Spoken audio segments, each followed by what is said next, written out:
Hello and welcome to the Singapore Sessions, a series about what Canada can learn from the Lion City. I'm your host, Emma Cochrane, and today we are talking housing.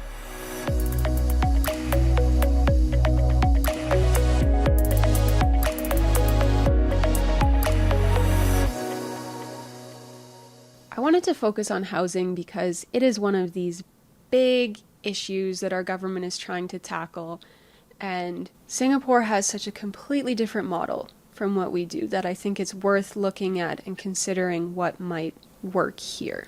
So first of all, Singapore has very high home ownership rates. About 90% of citizens own their own home. Compare that to about 68% in Canada. About 80% of people live in government housing. So it's a model where a government agency called the Housing Development Board builds houses on government land and then sells them at subsidized rates.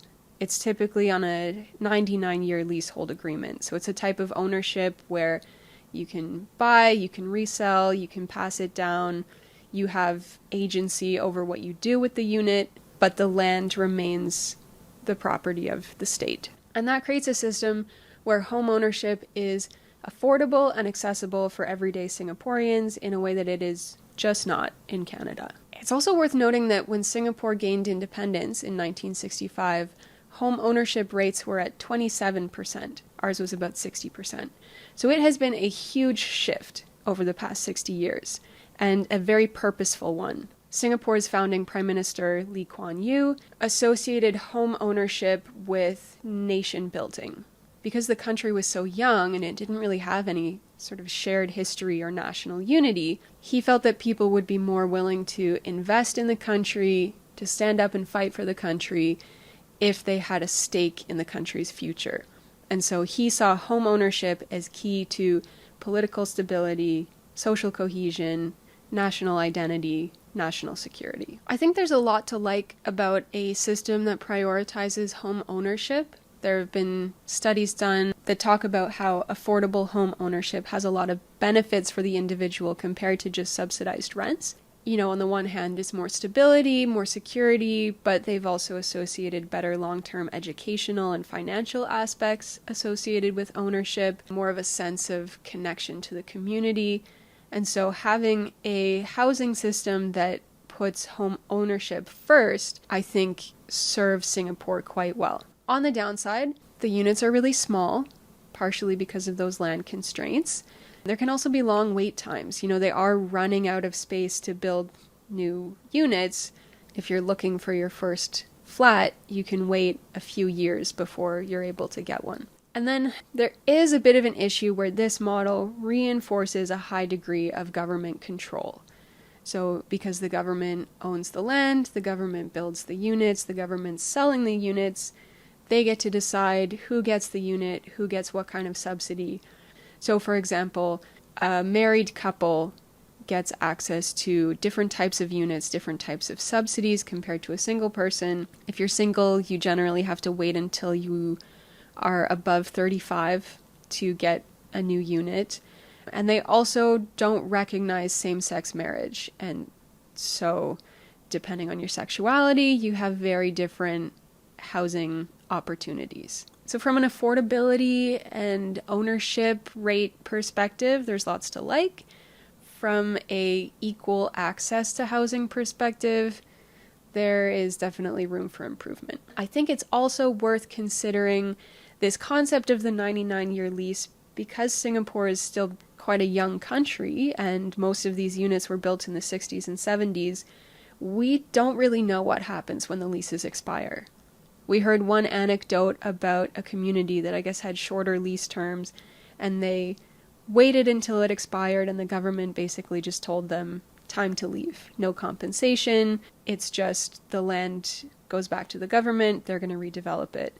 And so that, on the one hand, I think helps to keep prices more affordable, because you don't have this sense that your house is supposed to always increase in value forever and ever. There's always this potential that at the end of the day, the government just takes it back. But they're looking at other models. And so there are a couple of programs that they've started where they proactively identify a site for redevelopment and either compensate the current residents or offer them a new unit on a new 99-year lease once the site has been redeveloped.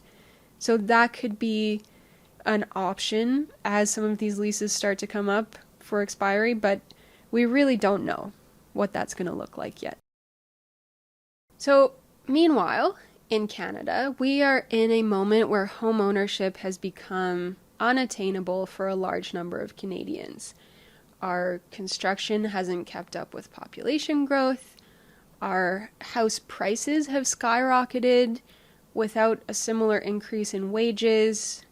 Our government has acknowledged that housing should be more affordable, but has also maintained that prices can't come down because so many people depend on their home equity for their retirement. In Canada, we treat housing more like an investment product than a necessary piece of social infrastructure. I actually saw it argued recently that we're becoming a landed aristocracy where the only way to afford to buy a home is if you already have one, or if you have family money and your family has property that they can borrow against or hand down to you. So as a young person who rents, it feels to me a little bit like we're perpetuating a broken system. We're asking new buyers entering the market to invest an even greater proportion of their income into housing costs in order to secure the investment of the previous generation so that in the future we rely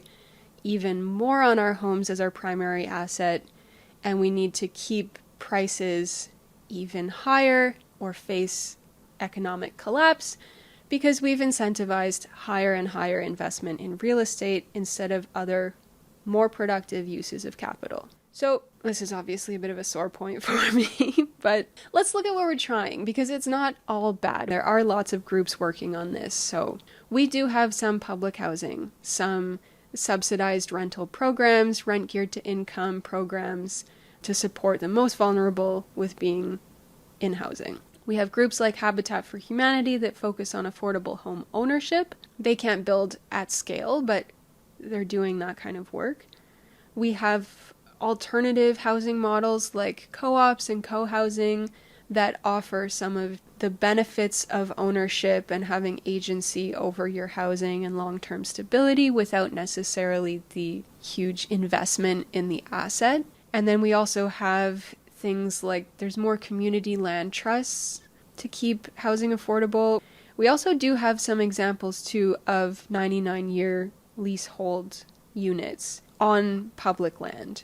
But most of those, the lease is with a private developer and then the developer sells the units to the customers. But we've done a little bit of that. Recently, we've seen the new Build Canada Homes agency, which would be sort of our equivalent to the Housing Development Board. We don't know exactly what it's going to look like, but that has been announced. The new Public Lands for Homes plan is tasked with identifying sites that could be used for development. I think they've identified 90 sites so far. And then the Public Lands Acquisition Fund has been set up to potentially acquire more land where it makes sense. So let's start with that idea of public land. I think this is a huge part of why this model works in Singapore because the government already owns most of the land. So there's no need to buy land to build housing. In Canada, most of our publicly owned land is rural, remote, it's national parks, it's tied up in institutional uses, but we do have some urban land, those 90 sites identified by the Public Lands Plan. I think especially in the National Capital Region where I am, we have lots of urban land, little pockets that could be used for housing. There's actually a project on Sussex Drive where the NCC has proposed mid-rise housing units that are probably imagined as one of those leasehold agreements with a private developer, but given that Build Canada Homes is coming, this could be an opportunity to try that model where the government itself actually builds the housing and then sells or rents it.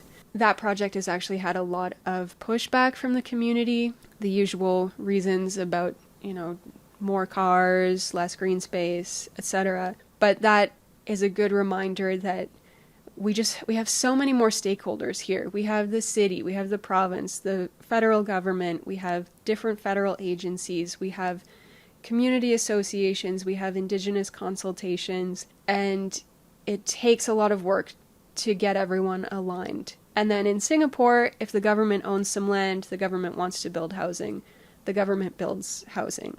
We heard from one of our guides that the housing development that we were doing a tour of was a former graveyard, and the government had basically told people, come get your loved ones because we're building housing here. It's a lot easier from the government's perspective to just build there, whereas here we have a lot more public consultation.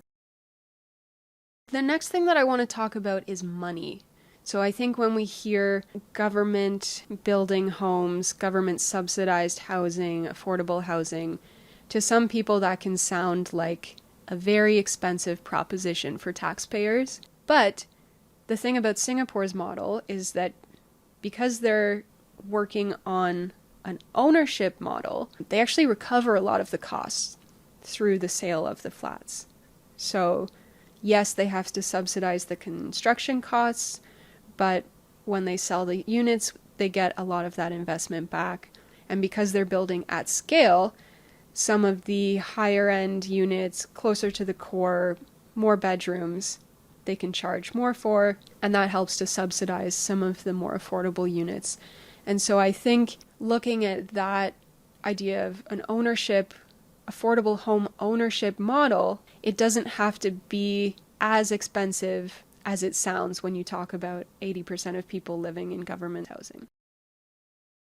In terms of policy, one of the big things that Canada would have to think carefully about, because we can't follow Singapore's system here, is that idea of who gets access to the housing. We don't want to be in a world where your age or your marital status or your ethnicity impacts your ability to access housing. I also don't think that we want to do a purely income-based eligibility, because those kinds of systems can actually incentivize people to keep their incomes low, which is not great for bigger picture economic and financial outcomes. So we'd have to think through what is the eligibility criteria for accessing government subsidies for affordable housing. And then in terms of other policy updates, some pieces are already coming together. So there's the new Build Canada homes, and then we've also seen investments in prefab, modular construction to address labor shortages. We've seen more money being dedicated towards affordable housing, being sent to municipalities to do affordable housing projects, various attempts to streamline approvals and construction timelines like the CMHC housing catalog. So there's lots going on, lots of moving pieces. I'm not sure anyone knows exactly how it's all going to come together, but we are trying to get there. And then the last piece that is perhaps the biggest barrier for us is culture. Culturally, there's a big question around whether Canadians could shift from the idea of freehold, buying and owning land. We associate that with all kinds of ideas about personal freedom and autonomy and wealth building. Could we shift to a model where we like the idea of people living in leasehold homes built by the government? And even as someone who is studying housing systems, someone who has lived in co-op housing and sees how alternative models can actually be quite great at building community and providing stability compared to a classic ownership model, it's hard to shake that ideal of the detached home with a big backyard and the white picket fence. It's been ingrained into our culture as the ideal to strive for. And so I think it would take a huge culture shift for most Canadians to want to live in government subsidized housing, even if it meant that housing was more affordable. So there's got to be an in-between.